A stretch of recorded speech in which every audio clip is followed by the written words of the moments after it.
everyone, welcome to Love and Life's Journey. I'm Chantel. If you're new to my channel, thanks for stopping by. Please consider subscribing by hitting that subscribe button and also the bell when it appears so that you'll be notified when I upload new videos. So there was such an overwhelming response to my first video of the faux metal flowers that I made from Dollar Tree baking sheets, and so many people commented that they were wanting to make those for outdoors. And really, those that I made in my first video are not the best for outside because they're not real sturdy. And so I thought I would make one that is better suited for outdoors. Now, here's a disclaimer. I would not recommend putting these out where they're just out in full on in the weather, because they still are made from aluminum baking sheets and they're not like heavy duty industrial strength.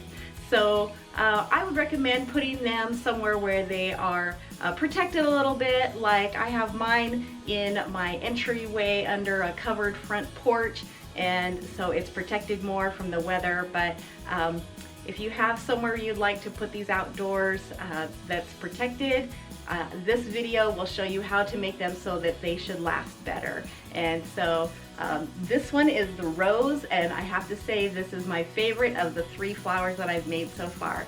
So let's just jump in and I'll show you how to make it. For this flower, I used 8 packages of these cookie sheets from Dollar Tree. There are 2 sheets per package, and I used more for this flower because I'm going to be actually tripling my layers of aluminum to make the petals for this. For the backing to glue the petals onto, I'm going to be using the smaller of the burner covers from this set that I got at Dollar Tree.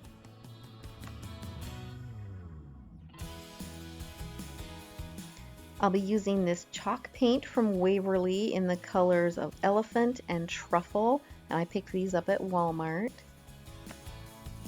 I'll also be using these spray paints that I picked up at Walmart as well. Just some metallic finishes. I picked these up because they were for outside and they said bonds to plastic, which I was originally going to use a plastic backing to glue my petals onto. That didn't turn out so well, so I'll show you that later on in the video. But you definitely do want spray paint that is for outside and UV resistant, and also pick up a clear matte sealer. For an accent for the center petals on this, I'm going to be using this Folk Art Enamel Glitter Gold paint. This is just something I had on hand. You could use any kind of gold paint or anything you want to use for an accent on them. Other supplies I used were a pair of older scissors, a pen, paintbrush, paper towels, and for glue I'm using E6000. You definitely want something with a stronger hold if you're going to put this outside. And then I am also using my hot glue gun and Gorilla Glue sticks. If you'd like to see how I made my glue gun stand, I will link that video in the card above. Since I'm making this flower for outside and I want it to be more sturdy, I am using the E6000 and I am just putting that all over the tray on the inside of the rim, and then I'm just going to put another tray on top of that and press it down real well. Then I'm going to take a third tray and cut the rim off of this, and just remember that this can be sharp, and so just be careful doing this. I didn't find it necessary to wear gloves during this process, but just keep in mind it could be sharp, so be careful. And so once I have the rim cut off of the tray, then I'm just going to glue that on top of the 2 trays that I already glued together to make a triple layer of aluminum foil, and this will make the petals sturdier. Then I just placed a couple of heavy books on top and let those dry thoroughly. Once the glue has dried, then I'm just going to take my scissors and once again cut off the rim from around the edge of the baking sheets, because all I'm going to be using is the center of the baking sheet to cut out my petals from. Then I'm going to take my pattern that I cut out of cardstock and a pen and trace the pattern onto the foil. And I will put a link in the description box below to the pattern that I used for the petals for this flower. Then I'm going to cut out my petals using my scissors, and you can still cut these out really easily even though it is a triple layer of foil. And for this flower I cut out 8 of the large petals, 8 of the medium petals, and 12 of the smaller petals. So now I'm going to paint my petals, and these are actually petals from my first video, and I will put that link in the description box below and also in the card above. But the technique I'm using here is the same as what you're going to use on the large and medium-sized petals for this rose flower. And I'm using the elephant chalk paint first. I'm just going to use a brush to brush some on, and I am not being neat about this at all. I'm just kind of slopping it on, and then I'm going to use a paper towel to blot it around and give it a little bit more texture and just spread it around to make it look a little bit more like galvanized metal.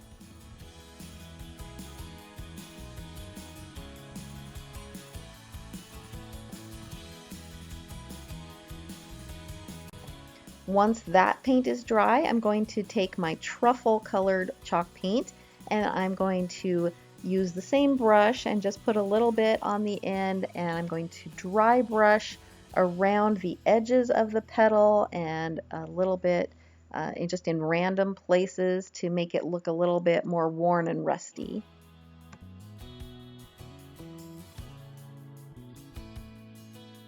For the smaller petals, I am going to use the Rust-Oleum Hammered Finish spray paint that I had on hand. I really like the color and the finish of this, and these are going to be for the center of the flower, so I'm going to spray these all with this, and I'm not going to give them a full coverage coat. I am going to let a little bit of that silver metallic shine through as well. And for these center petals, I will be painting both sides of the petals, whereas I only painted the one side of the large and medium-sized petals.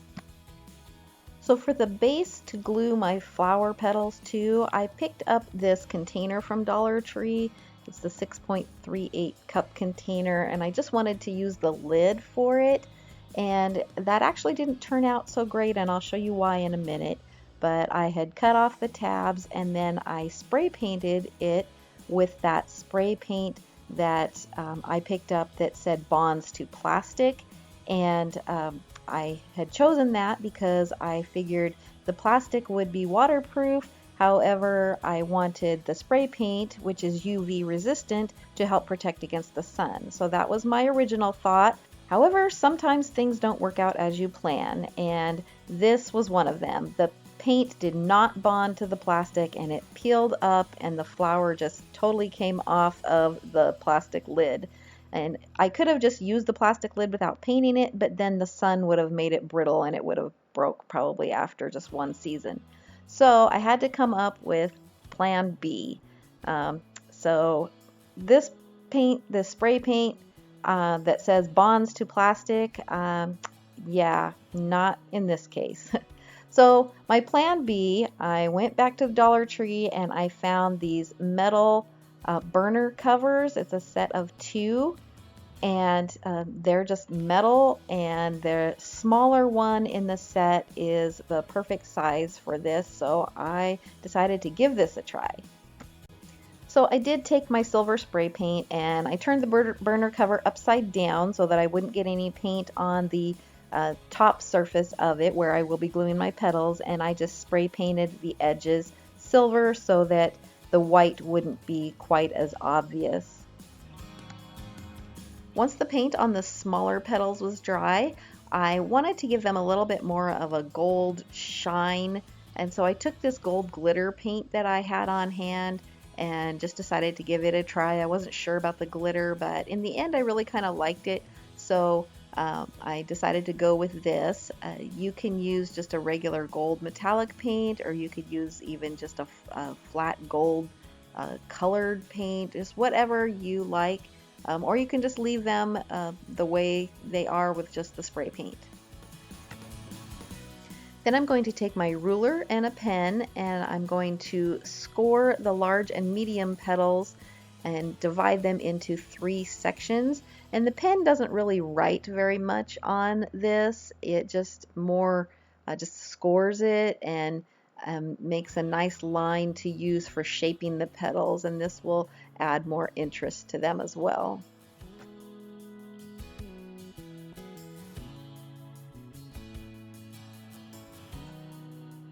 I decided for the inside petals that I didn't want to score them because I didn't want the silver to show through and have it just have silver lines where I scored them.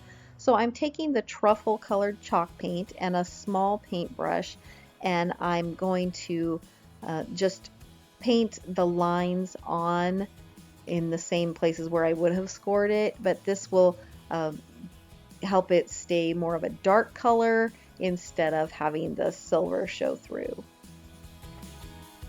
Once I have all of my petals painted and they are completely dry, I'm going to come back in with that clear matte sealer and spray them with a couple coats of the sealer to help keep that paint on and keep them protected from the weather. So when I first assembled my flower, I was still using that plastic lid, so do not use a painted plastic lid. Use the metal burner cover or even a paint can lid that doesn't have paint on it, or some other metal piece would work best. And then I'm just laying my petals around. These are the large petals. There's 8 of them, and I just lay them around to kind of get an idea of how they're going to fit. Then I'm going to use my E6000 and put a generous amount of that on the bottom, as well as a little bit of the Gorilla Hot Glue. And I do use a little tool to help hold these down because the hot glue will make the aluminum hot to the touch. But I do like to use the hot glue because it will hold them in place immediately while the E6000 is drying. And as you can see, I've taken the petals and I have bent them in the areas where I scored them just a little bit, and then I've curled the edges back or forward or around the side just to make them look a little bit more like real flower petals would look. Once my outside row of petals is glued on, then I'm going to take the medium-sized petals and I'm going to come in about an inch and a half or so from where I glued the other petals and glue the medium-sized petals on. And when I glue them on, I am actually going to fold the ends a little bit so that they are sticking up more, and because I want them to kind of pop out a little bit more.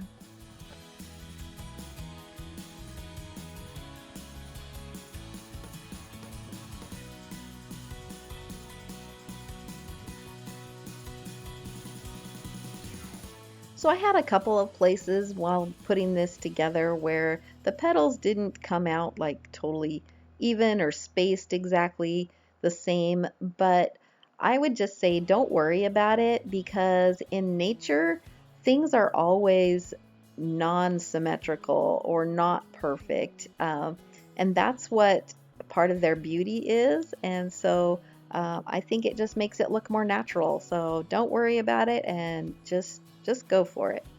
So here I am adding the smaller center petals, and I'm basically doing the same with them that I did with the second row of petals, and I did only paint those lines on one side of the petals, so I'm putting those to the outside so that when I curl the petals around, those actually show a little bit more, and so You can place them however you like and whatever looks good for you. These I placed a row around the center just like I had done with the previous 2 rows, and then I placed a few petals in the center, and I'm just trying to make it look a little bit more like the center of a rose.